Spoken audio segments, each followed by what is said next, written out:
Kepada para pemirsa yang saya hormati, salam rahayu.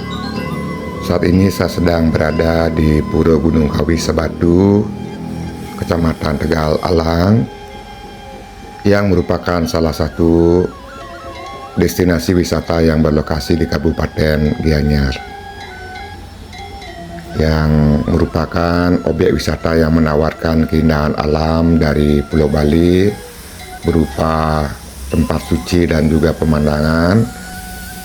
Selain itu terdapat juga objek yang dapat memanjakan mata, yaitu kolam ikan koi yang di dalamnya berisi banyak ikan dengan ukuran berbagai jenis dari yang kecil hingga yang besar.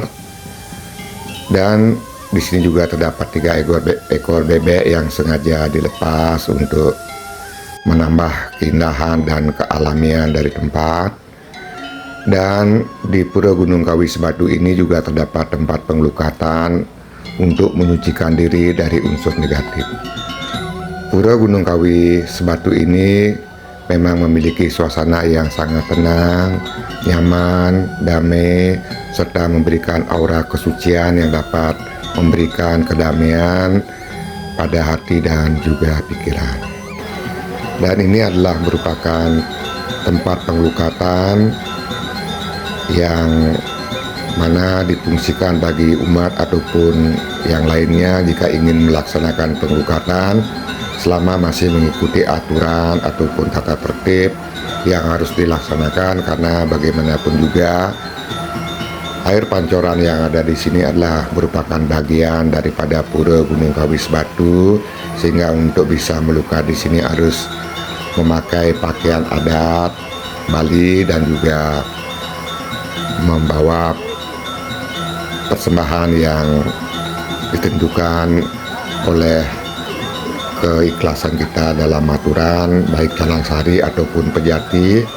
Dan tempat ini sangat banyak dikunjungi oleh wisatawan baik domestik maupun mancanegara, dan mereka pun sering kali melaksanakan pengelukatan di tempat ini.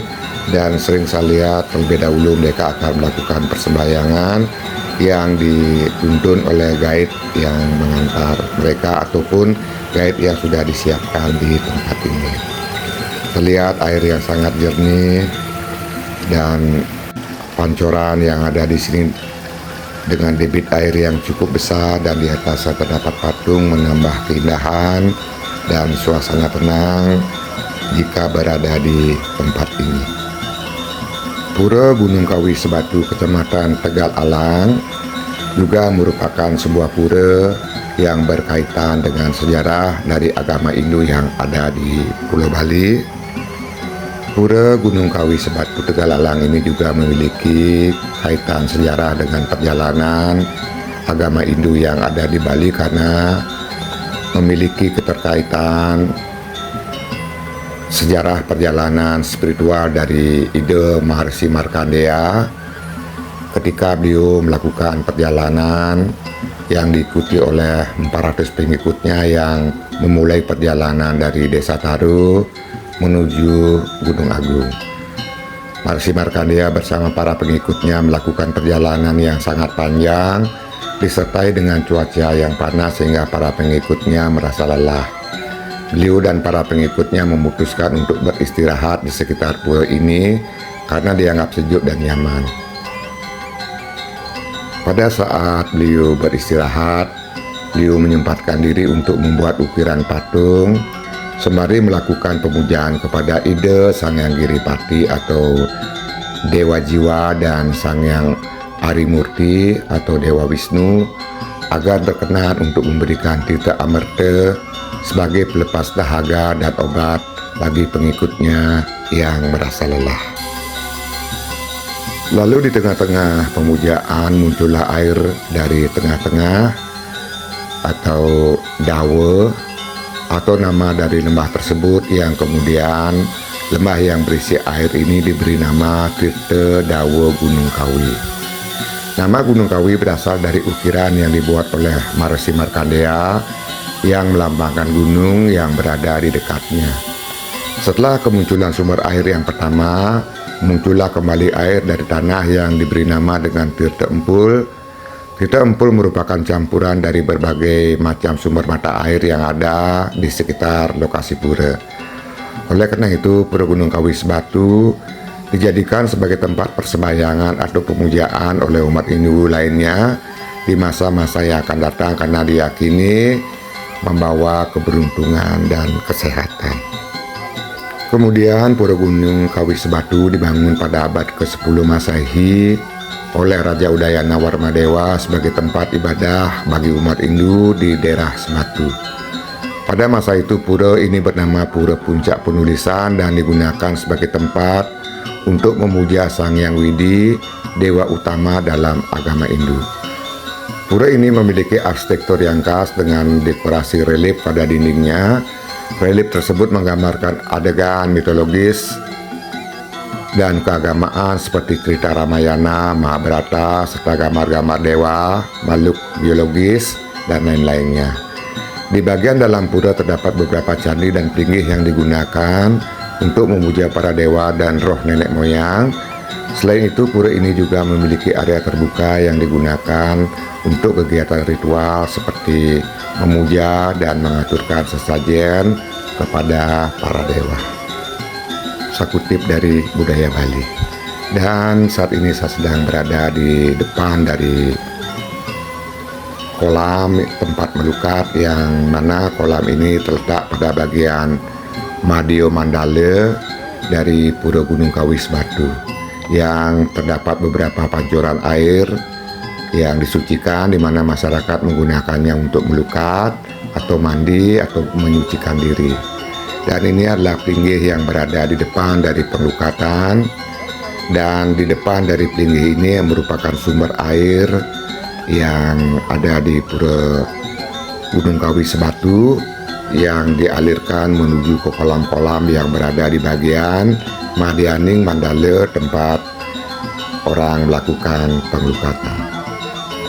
Dan saya akan menuju ke bagian lain dari pura, dan ini adalah bagian barat laut dari pura. Terdapat sebuah pinggih yang ditutupi oleh lumut dan juga tanaman perdu yang terlihat sangat indah dan juga memberikan aura sakral. Dan ini adalah areal yang disucikan, yang merupakan sumber dari air yang dialirkan ke kolam-kolam yang ada. Dan di tengah dari kolam ini terdapat sebuah pinggih yang merupakan pemujaan kepada Dewa Wisnu. Namun di sini tidak diperkenankan untuk melakukan penglukatan ataupun mandi, karena areal ini memang sangat disucikan dan memiliki beberapa candi bentar, yaitu bagian barat, bagian selatan, dan juga di bagian timur terdapat candi bentar di areal kolam suci ini. Dan jika pun dipergunakan, hanya dipergunakan untuk upacara khusus yang dilaksanakan di Pura Gunung Kawi Sebatu ini.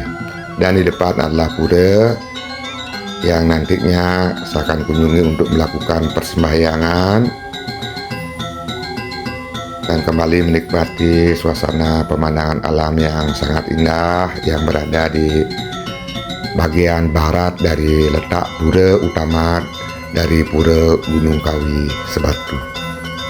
Dan perlu sangat diperhatikan bagi pengunjung yang nantinya dalam keadaan cuntake atau kesebelan, tidak diperkenankan untuk memasuki areal pura ini, karena memang itu merupakan keyakinan dan kepercayaan yang ada pada umat Hindu yang berada di Bali, agar pura tetap dalam keadaan suci, tidak letih.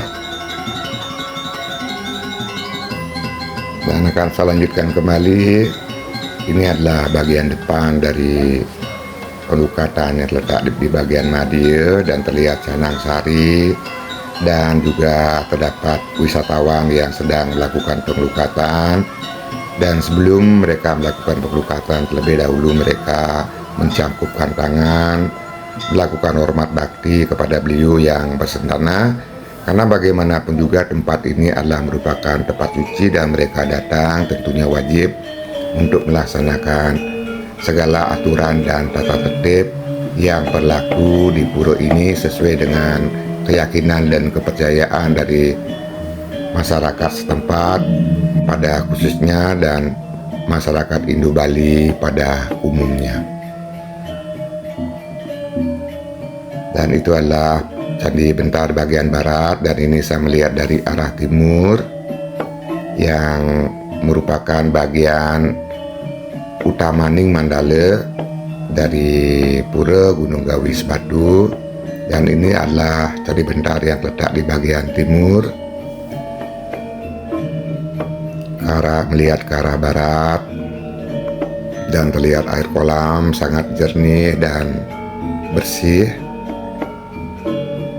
Dan sebentar lagi saya akan mendekati tempat utama Mandala, di mana adalah merupakan tempat untuk melakukan persembahyangan. Dan ini adalah sebuah bangunan yang berada tepat di bagian barat dari Padmasana.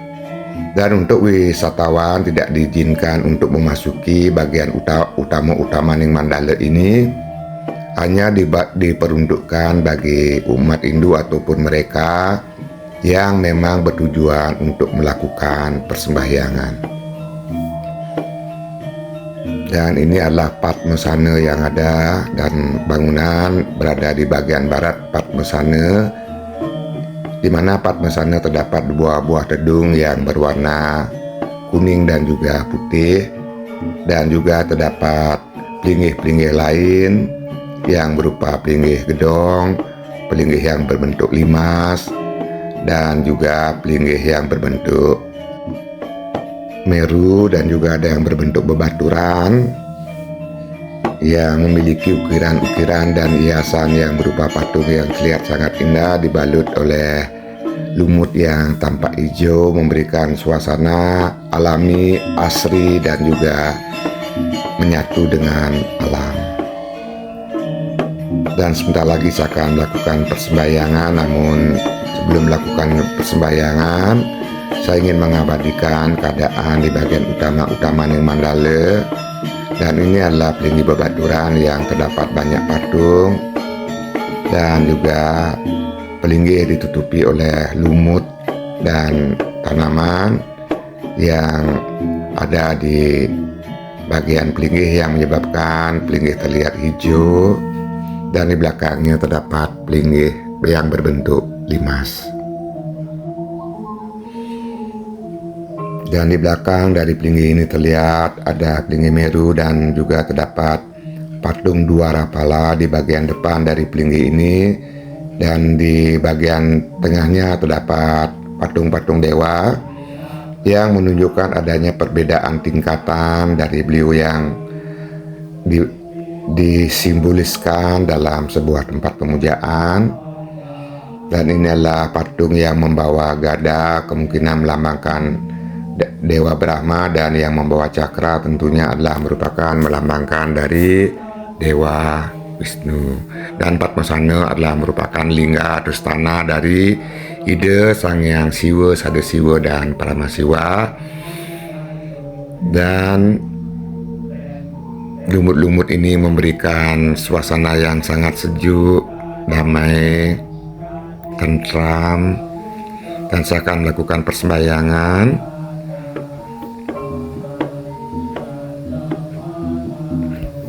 Setelah melakukan persembahyangan, saya akan pamit dari Pura Gunung Kawi Sebatu. Namun sebelum pamit, saya akan kembali menuju ke bagian Madianing Mandala, yaitu di kolam Panglukatan. Namun di sini juga terdapat kolam lain yang tidak berhubungan dengan upacara yang terletak di sisi timur, yang merupakan tempat untuk mandi dan tidak diharuskan untuk berpakaian adat, tapi tentunya ada donasi yang harus kita berikan karena mandi di tempat itu. Terlihat asap dupa yang mengepul memberikan suasana suci. Dan saat ini saya kembali menuju ke bagian Madianing Mandala, yaitu di Tirta Panglukatan. Di kejauhan terlihat lagi pura yang tadi sudah saya kunjungi tempat bersembahyang tadi, Om Swastiastu, saya memasuki bagian penglukatan, dan ini adalah air pancoran yang ada di bagian penglukatan. Dan di sini juga terdapat banyak sekali air pancoran, yang mana penglukatan ini dibagi menjadi 3 petak. Dan di sini juga disiapkan tempat untuk mengaturkan canang sari bagi pemedak ataupun mereka yang ingin melakukan penglukatan. Sebelum melakukan penglukatan, terlebih dahulu mengaturkan canang sari ataupun melakukan persembahyangan sebagai bentuk izin permisi karena akan mandi atau memanfaatkan sumber air yang ada di sini untuk menyucikan diri.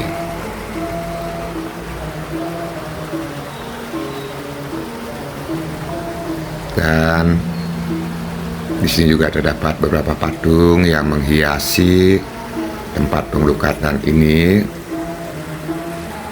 Terlihat aturan yang berupa canang sari yang berjejer di depan dari tempat yang sudah disiapkan, yang berada di depan daripada Padmosano yang ada di kolam tengah. Dan di setiap air pancoran ini terdapat patung yang menambah keindahan dari tempat penglukatan ini. Memang air di sini terlihat sangat segar serta sangat jernih. Dan setelah dari penglukatan ini, nantinya saya akan kembali ke Jabean, yaitu di bagian Nistaning Mandala dari Pura. Dan video akan saya akhiri. Jika ada salah, saya memohon maaf yang sebesar-besarnya. Semoga video yang sederhana ini bisa sedikit bermanfaat bagi penonton. Dan juga tidak lupa saya ucapkan terima kasih banyak, sukses.